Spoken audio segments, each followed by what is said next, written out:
नमस्कार दोस्तों, आध्यात्म चैनल में आप सभी का स्वागत है।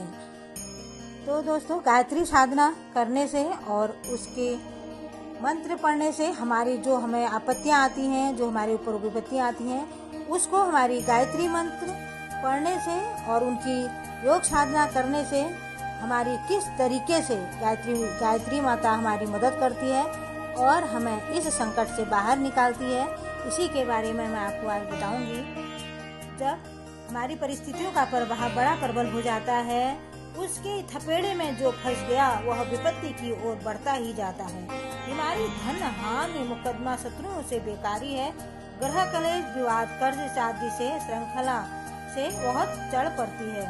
तो मनुष्य हैरान हो जाते हैं कि इसमें क्या हो गया और इतनी विपत्तियां हमारे ऊपर क्यों आने लगी। और ये विपत्ति अकेले नहीं आती है, वो हमेशा बाल बच्चे के साथ ही आती है। एक मुसीबत आने पर उसकी सांत्वनी सहित कठिनाइयाँ उसी समय आने लगती हैं और वो चारों ओर से हमें घेर लेती है और हम अपने चक्रव्यूह में ऐसे फंसते हैं, ऐसे फंसने का हमें अनुभव हो जाता है कि अब हम क्या करें।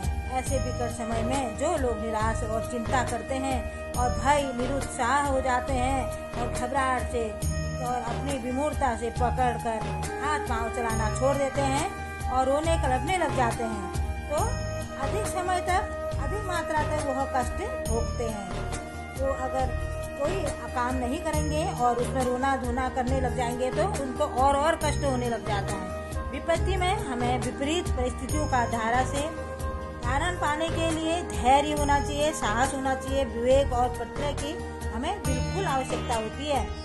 इन चार कोनों वाली नाव पर चढ़कर ही संकट के नदी के हम पार हो सकते हैं। और गायत्री की साधना आपत्ति के समय इन चार तत्वों को मनुष्य के अंतःकरण में विशेष रूप से हमें प्रोत्साहित करना चाहिए और उनको भी सबको इसकी जानकारी देनी चाहिए।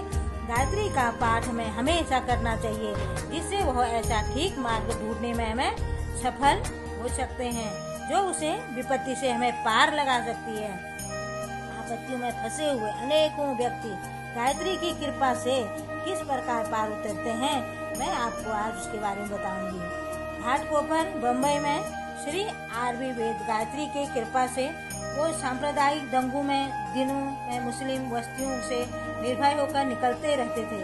उनकी पुत्री को एक बार भयंकर हैजा हो गया, यह भी उसी के अनुग्रह पर शांत हुआ। एक महत्वपूर्ण मुकदमे में भी अनुकूल फैसला हुआ और एक दिन जलवायु बड़ी खराब होने के कारण जहाँ कोई चिकित्सक खोजे न मिलता था, उस भयंकर बीमारी में गायत्री प्रार्थना को उन्होंने औषधि बना लिया और गायत्री माता की उन्होंने प्रार्थना की और उनके मंत्रों का उच्चारण किया और जिस कारण उनका स्वास्थ्य अच्छा हो गया।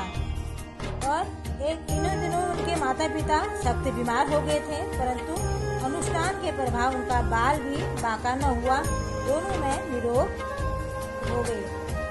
और इसके कारण राम नारायण भी भटनागर को उनकी स्वर्गीय पत्नी स्वप्न में दर्शन देकर गायत्री जप करने की उन्हें शिक्षा दे गई थी और तब से वे बराबर इस साधना को कर रहे हैं और चिकित्सा क्षेत्र में उनके हाथ में ऐसा यश आता है कि वो बड़े बड़े कष्ट साध्य रोगी उनकी चिकित्सा से अच्छे हो जाते हैं। तो हमें दोस्तों गायत्री मंत्र का हमेशा जप करना चाहिए, उसी का साधना करनी चाहिए, इसी से हमारी विपत्तियां दूर होती हैं।